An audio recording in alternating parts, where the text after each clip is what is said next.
Salut à toi grand fan de Formule 1. Isaac Hadjar se confie sur sa promotion chez Red Bull pour 2026. C'est l'actu partie 2 de ce 17 janvier. Active le boost avec un like, passe au stand pour t'abonner et si tu veux faire un petit plein d'essence à l'écurie, clique sur le bouton rejoindre ou sur le bouton super thanks. Merci à toi d'avoir pris un tour d'avance sur l'algorithme.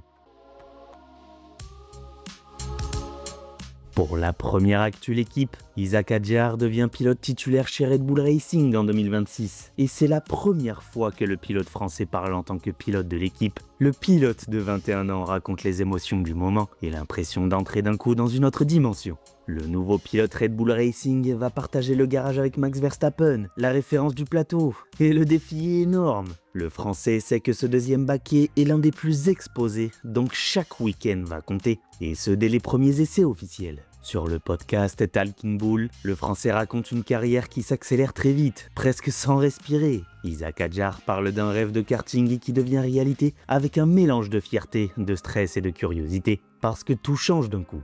Quand la titularisation est confirmée, le pilote Red Bull Racing ne saute pas partout dans la maison. Le Français commence par appeler sa mère et l'anecdote est drôle parce que sa mère est aussi sa manager, donc l'info arrive parfois avant lui et sans prévenir. Ce détail dit beaucoup sur l'entourage et sur le rythme de la Formule 1. Entre les appels, les signatures et les rumeurs, tout va vite et l'esprit met du temps à suivre. Isaac Hadjar explique que la prise de conscience arrive par vagues comme un ascenseur.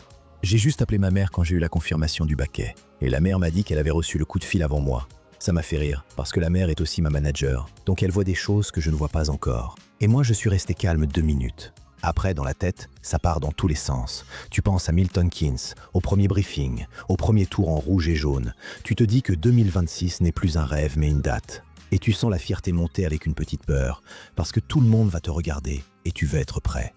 Même après l'annonce, Hadjar dit que ça ne rentre pas toujours. Il y a des jours où tout paraît logique et d'autres où le nouveau pilote Red Bull se demande ce qu'il fait là, sans jouer de nouveaux rôles. Ce décalage, c'est aussi la pression d'un grand saut sans filet. Parce qu'on le sait tous, arriver dans ce garage, c'est entrer dans un monde où chaque détail est scruté. Le Français vient avec un profil jeune, mais l'attente est immédiate. Hadjar doit apprendre vite et surtout rester solide quand ça se complique. Il y a des moments où je comprends vraiment ce qui m'arrive, et je me dis que je suis prêt à relever le défi. Et d'autres moments où je me demande ce que je fais là, parce que ça me paraît loin du karting et loin de ma vie d'avant. Je me pose des questions. Pourquoi moi? Comment j'ai été choisi? Est-ce que je mérite vraiment ce saut? Puis je reviens à l'essentiel. C'est ce que je voulais depuis longtemps. Donc il faut accepter le choc, garder la tête froide, travailler proprement, rester simple, et avancer jour après jour sans se laisser manger par le bruit. Le contexte n'aide pas, parce que le deuxième volant Red Bull a brûlé pas mal de monde. En 2025, Liam Lawson remplace Sergio Pérez, puis le néo-zélandais saute après 2 grands prix au profit de Yuki Tsunoda. L'instabilité rappelle que la patience a ses limites. Pourtant, Hadjar ne se présente pas comme une victime. Le nouveau pilote Red Bull parle surtout d'un privilège et d'un accélérateur de carrière. Partager les données avec le champion, apprendre les habitudes et comprendre la voiture, c'est une école violente, mais pas unique.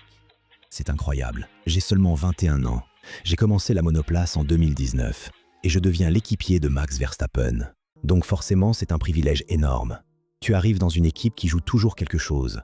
Tu peux apprendre tous les jours sur la voiture, sur les pneus, sur la préparation d'un week-end, sur la façon de rester calme quand ça chauffe et sur les détails qui font gagner un dixième.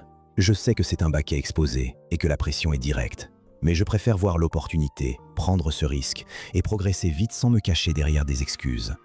Si tu veux rester à jour sur toute l'actualité F1 pendant l'hiver, rejoins-nous en t'abonnant. Dans la même interview, le Français explique ce qui l'impressionne le plus chez Max Verstappen. Isaac Hadjar regarde comment il reste proche du titre sans avoir la meilleure voiture. Il parle d'une capacité à survivre aux courses piégeuses sans perdre le fil. Le Français insiste aussi sur les qualifs, parce que la Q3 est souvent le moment où tout se joue. L'idée, c'est qu'un champion trouve toujours un truc de plus au dernier tour, même quand ça semble terminé. Et c'est ce genre de détail qui fait la différence sur une saison. Je me demande comment Max Verstappen a pu se battre et finir aussi près du titre mondial sans avoir la meilleure voiture, parce que ça demande une constance folle. Il y a eu des courses dans des conditions piégeuses, du vent, de la pluie, des pneus compliqués, des choix de stratégie à faire en 1 seconde. Et il est toujours là, toujours dans le coup, capable de prendre les bons points même quand tout semble contre lui. Ce n'est pas juste la vitesse, c'est la manière de traverser les week-ends difficiles. de rester lucide, de ne pas paniquer et de ressortir avec quelque chose de solide. Quand Hadjar parle de la Q3, il décrit une habitude presque inquiétante. Max Verstappen semble garder un tour en réserve et sortir le temps au moment où ça compte. Isaac Hadjar dit que c'est une forme de sang-froid, une lecture parfaite des pneus et du grip. Et puis il y a cette sensation que la porte n'est jamais totalement fermée. Même si le scénario est improbable, le Néerlandais trouve un angle, une opportunité et la transforme. Et pour un jeune pilote, c'est une leçon. Rester dans la course et attendre la bonne fenêtre. Sa capacité à toujours répondre présent en Q3, c'est fou. Il arrive à trouver du temps au tour supplémentaire, comme si le dernier run était son terrain naturel. Et s'il y a une seule opportunité, un seul scénario parmi 10 millions où Max Verstappen peut gagner une course, il va la gagner. Parce qu'il reste concentré, il lit la piste, il gère ses pneus et il prend la bonne décision au bon moment. Moi, je regarde ça et je me dis que le niveau du sommet, c'est rester froid, rester précis et sortir le tour parfait quand tout le monde tremble, sans trembler toi. Au-delà de Red Bull, l'année 2025 offre aussi un moment personnel fort à Hadjar. À Abu Dhabi, le nouveau pilote Red Bull rencontre Alain Prost, une référence qui prend un autre reflet avec l'âge. L'enfant supportait Senna, puis le regard a changé en découvrant la carrière du Français. C'est un bel hommage. Ce qui plaît à Isaac, c'est le côté cerveau, la méthode, la lecture des courses et la capacité à gagner dans des équipes différentes. Et ce rendez-vous devient encore plus spécial parce que son père est un grand admirateur. Donc forcément, la scène dépasse la Formule 1 et ça devient un souvenir de famille. Quand j'étais enfant, je supportais Senna. Et en grandissant, j'ai appris à apprécier ce qu'a fait Alain Prost. Parce que la carrière est énorme et l'approche est très intelligente. Il a gagné avec des équipes différentes. Il a affronté des équipiers très durs. Et j'adore le fait qu'il utilise sa tête pour construire une saison. Mon père a toujours voulu le rencontrer. Et à Abu Dhabi, quand je lui ai offert mon casque, le plus beau moment, c'était de voir mon père passer un peu de temps avec lui. Parce que le père l'a vu courir en direct à l'époque. Et moi, j'étais excité pour mon père. C'était le moment.